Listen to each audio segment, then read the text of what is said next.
right, this week we are going to be talking about colonial South Carolina, and we're going to continue talking about what life was like in the colonies during this time period and what people experienced based on where they lived and who they were.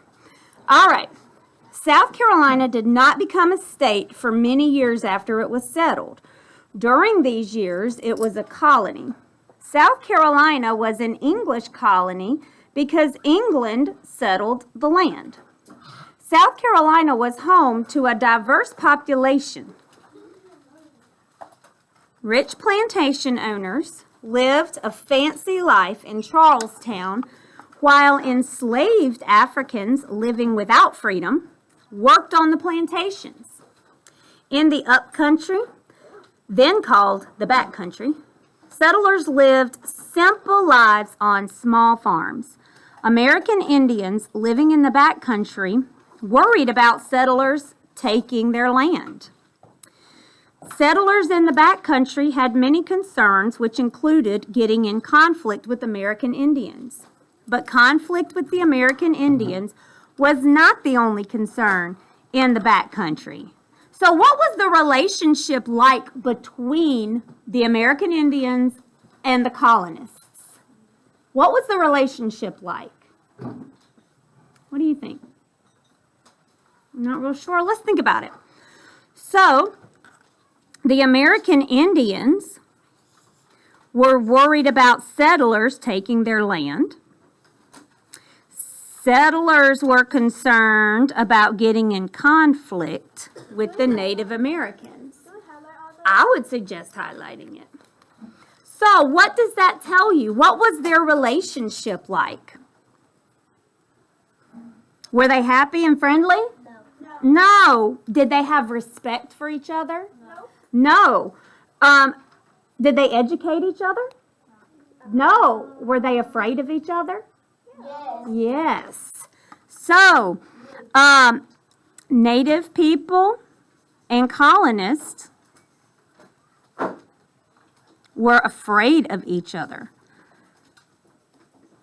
So, Native people and the settlers, that says settlers, I know that's probably kind of hard to see, were afraid of each other.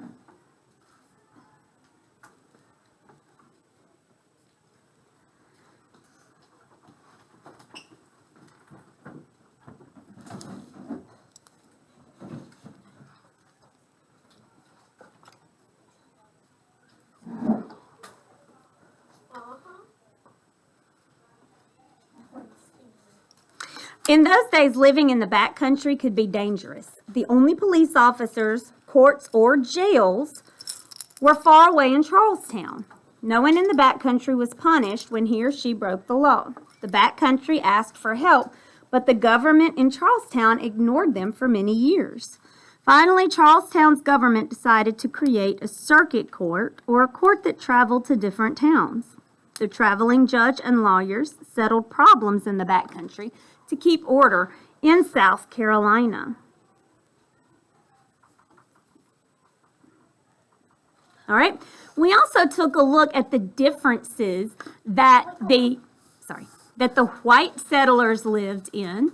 These big, now I shouldn't say that because not all white settlers lived in these rich, beautiful, fancy houses. Many white settlers were very poor and they worked the land as farmers and sharecroppers. But there were some very, very wealthy landowners, and the very, very wealthy landowners, the elite people, the high-class society, would live in these big, fancy mansions. Meanwhile, the people that did all the work lived in these ramshackle little houses that they put up. It was very disrespectful. So rude. So rude. Working for them. So here we have an example of the house that the plantation owner and his family would live in versus the house that the enslaved people that worked his plantation would live in. If I was enslaved, I would beat everybody up. So big problems in the colonies. I would probably get beat up myself, but I'll be fighting everybody. So let me ask you this question. What effect did having enslaved people, so what effect did enslaved people have on South Carolina by working the plantations? Did the enslaved people create the circuit court? No, who created the circuit court? The people in Charlestown, right. Charlestown's government created the circuit court. So it wasn't the enslaved people. Did the enslaved people help the people in the back country? Did they settle South Carolina for the English? Did they help produce whatever the plantation was growing? Yes. So the enslaved people worked the plantations. That's the effect that the enslaved people had on South Carolina, was that they worked the plantations. If South Carolina had not had the enslaved people, there would be no wealthy South Carolinians at that time. What probably would have happened without those enslaved people on the plantations? Do you think the plantations would have survived without the enslaved people? No, they wouldn't. So let's make a note of that. Plantations would not survive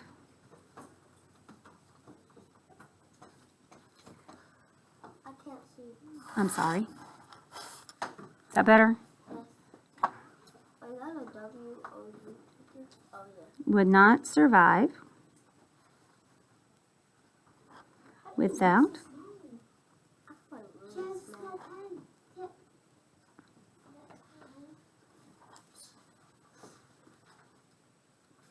there's no way that they would be able to survive. The plantations would not survive. They would not prosper without the work of the enslaved people. Ella? Exactly.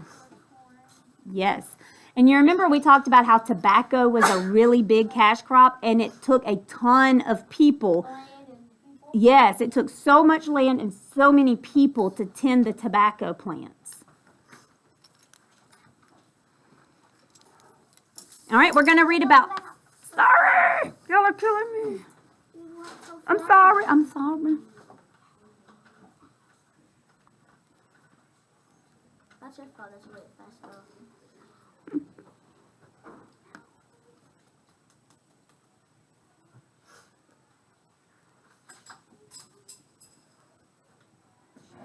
Go.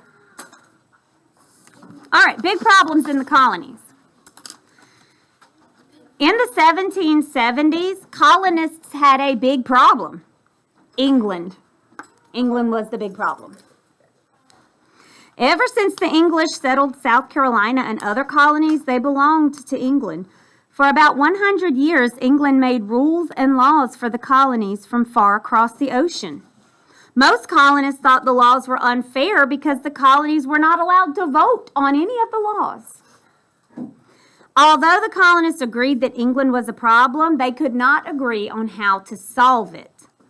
So, for what period of time did England make rules for the colonies, even though they were across the ocean and could not vote on those laws? How long was England making those laws? London? That's exactly right. So for about 100 years, England made rules and laws for the colony from across the ocean. Wasn't it hundreds of years? It was about 100 years. Right at 100 years. So like 99? Something like that. 98. So they all agreed that, yeah, England was a problem. Where they disagreed was what they should do about it. Freedom for all. Some colonists wanted to be free to make their own decisions by creating a new government separate from England. The colonists who believed this were called patriots. They wanted their own country instead of being under England's control. Then we've got the other side that says, no, long live the king. Other colonists remained loyal to England and thought the colonies should always be a part of England. These colonists were called Loyalists or Tories. Many South Carolina Loyalists lived in the backcountry. They worried that a new South Carolina government might be worse than England's rule. In many families in South Carolina, brothers, sisters, and parents disagreed about what the colonies should do. Which side would you take? So we've got one side that says, no, we need to break away. We need to make our own government. It's not fair. They're taxing us without us even having a say in it. They're making all these laws and rules, and we don't have a vote. We need to govern ourselves. And then the other people, they were like, wait a minute now. They take care of us. If we have a problem, they come and help us. Like their military. They send their military to come and help. So, there's that. And then what if we make a new government and it's even worse than the one we have now? Because, that could happen, right? Oh, so they were a little worried. They were like, I don't know if we should break away because it might get worse if we break away. So they were kind of in limbo. They weren't sure. Half of the folks wanted to break away and be free. The other half were nervous about it. So the colonists who wanted to be free to make their own decisions by creating a new government separate from England were called what? Because some colonists wanted to be free to make their own decisions by creating a new government, they were called...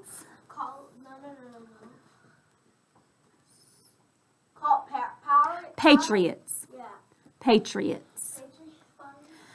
Versus colonists who wanted to be loyal to England and thought the colonies should always be part of England, and those people were called Loyalists. Good job.